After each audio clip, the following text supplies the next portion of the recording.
Europe 1, 8h-5, Patrick Roger. Et hier matin, on vous a fait vivre ici même le palmarès des Oscars. Hein. Vous le savez peut-être, mais Danny Cohn-Bendit est un mordu de ciné, hein, Danny. Oui, bonjour Patrick. Oui. Oui, alors rien ne vous a échappé dans ce palmarès. Hein. En France, évidemment, on s'est arrêté sur l'Oscar attribué à Alexandre Desplat.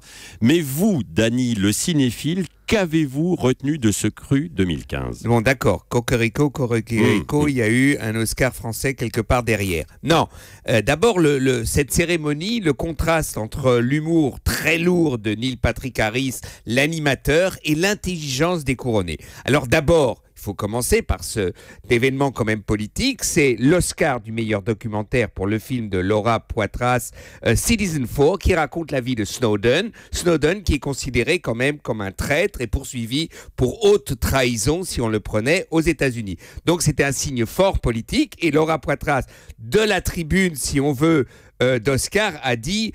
elle nous raconte l'histoire de Snowden et elle dit après, maintenant nous perdons notre capacité de contrôler le pouvoir qui nous observe. Donc elle attaque vraiment la NSA et tout ce qui va autour.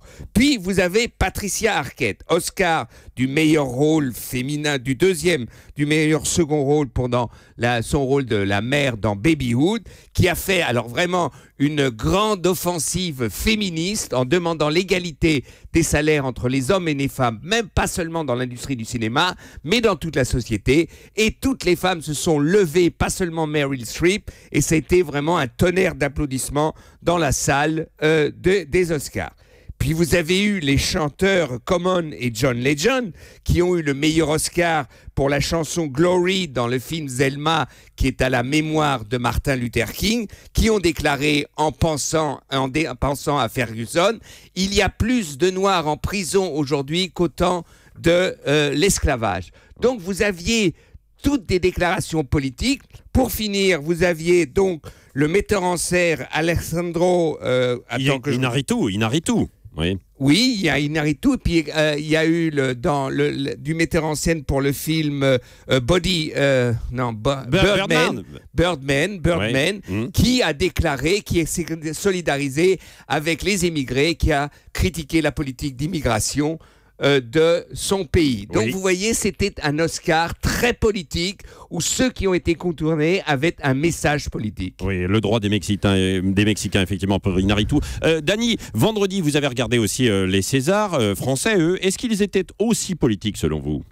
Enfin, oui, surtout les Césars pour Timbuktu pour Abderrahmane Sissoko, qui était justement un grand geste politique. Ce film contre l'intégrisme, vous aviez dit le fondamentalisme, contre la charia à Timbuktu. C'est un film qui est très émouvant. On en avait parlé d'ailleurs il y a longtemps, parce que justement, il démontre le mécanisme et la bêtise un peu de cette charia mortelle.